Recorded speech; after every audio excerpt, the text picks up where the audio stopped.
Yo, what's going on, guys? Welcome back to the channel. Hope you're all having a great day today and we're all doing well. Glad to hear that the moment I started recording, my next door neighbor's hammering something into the wall. Anyway, as you guys may be aware, there was a mobile game that released back on October 4th of 2020, so not even a whole year ago, called Tom Clancy's Elite Squad. I made some videos covering like the release of the trailer and everything. I never really made any gameplay videos purely because when it launched, I didn't have a phone that actually supported the game. So I actually did recently get a newer phone, so now I've started to play it recently. But they've actually just announced that this game is now going to be closing and shutting down not even a full year after its launch. Now, in the little time I played this game, it wasn't really awful. I originally thought it was going to be just one of those run-of-the-mill turn-based games, and with just a reskin on it. You've seen it with like Galaxy of Heroes, which is like a Star Wars game. Basically, you just build a squad, they all have unique powers, you take shots each, the enemy takes a shot, purely just like that, just a turn-based sort of game. But when you actually play it though, it's actually quite different than that. Basically, both sides and every character on both sides are constantly shooting, so there's no like grace period of like taking turns, everyone's doing something. But you've also got to position your players in different bits. They've all got different like unique abilities.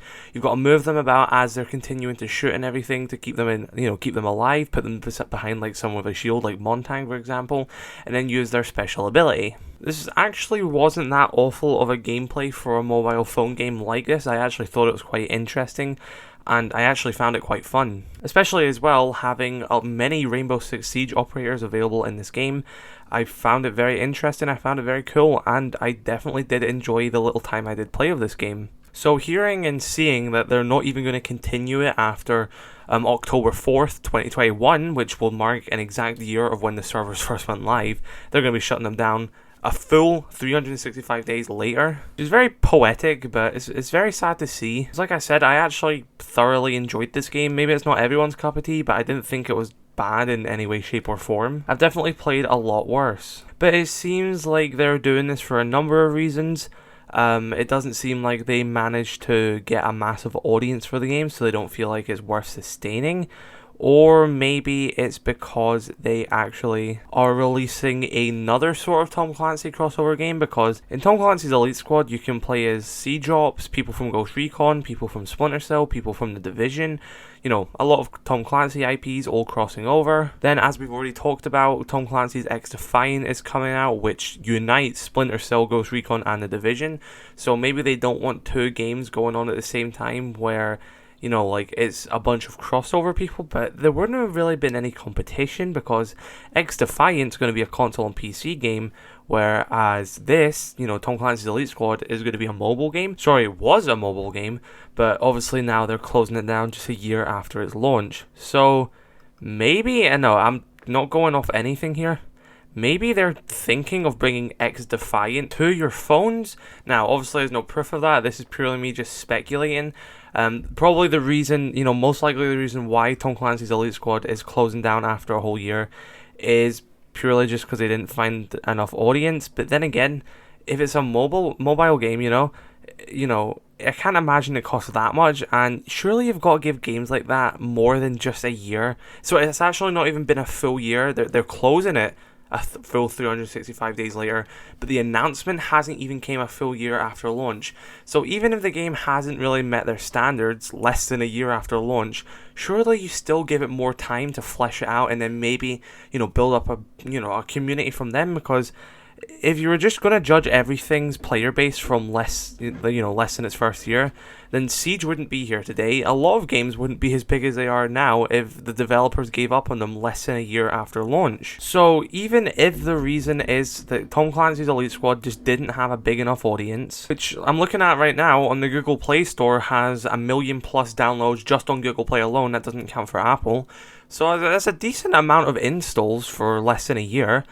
I really don't think the whole entire reason is purely just not enough players on Elite Squad. It could be part of the reason, but there's got to be more to it than that. Like I'm saying, you have to give games more than just a year to see if they are worth continuing developing and supporting. Fair enough if this game's been out for 4 years now and it's not got many players.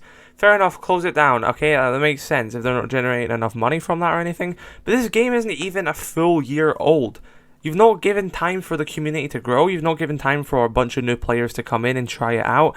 You know, there could have been another season where they rehaul a bunch of stuff and it will attract a lot more players. They've just purely gave up on this game. Like I'm saying, I'm going to assume for player count. But I have a feeling that Tom Clancy's XDefiant has a role to play here. Could XDefiant be coming to phones and mobile devices? We know it's going to be playable on, you know, PC, Stadia, all the PlayStation, so PlayStation 4 and 5, and Xbox One, Xbox Series X, Xbox Series S. You know, it's available on all these platforms, and I believe it is going to be cross-platform as well, so that's very cool to see. So maybe they are thinking of bringing this to mobile. I don't know how well it would work, but you got to look at, you know, if this game is trying to be an arcade shooter like Call of Duty. Call of Duty has COD Online as well, or sorry, Call of Duty Mobile. COD Online was something different. But you got Call of Duty Mobile as well, which is an app, is on your phones, and you can play Call of Duty like that. So maybe that's what they're going with XDefiant is. They're going to release it on the phones, and it'll have cross-play with other people playing on PlayStation, Xbox, PC as well. Or maybe I'm just theorizing and they really have just thought that Tom Clancy's Elite Squad purely just wasn't worth updating and putting any more effort in, which is sad to see. And obviously I would have liked for it to last longer. I was starting to get into the game. I would like more people to try the game out, but it is what it is, I guess. And maybe XDefiant does have a role to play in this, maybe it doesn't. But let me know your thoughts in the comment section below, how you feel about this, if you have gave the game a try. You still have time to try until October. The game is still on the App Store and everything, so, you know, if you just want to even give it a try before it goes away forever, go give it a download. It's a free game and everything. It's pretty fun in my opinion. But do you think XDefiant has a role in this closure of this game, or do you think it's purely just a financial option and they just can't be bothered supporting it any longer? Have an incredible rest of your day, guys. I love you all. I hope you all stay safe, and I shall catch you all later. Peace.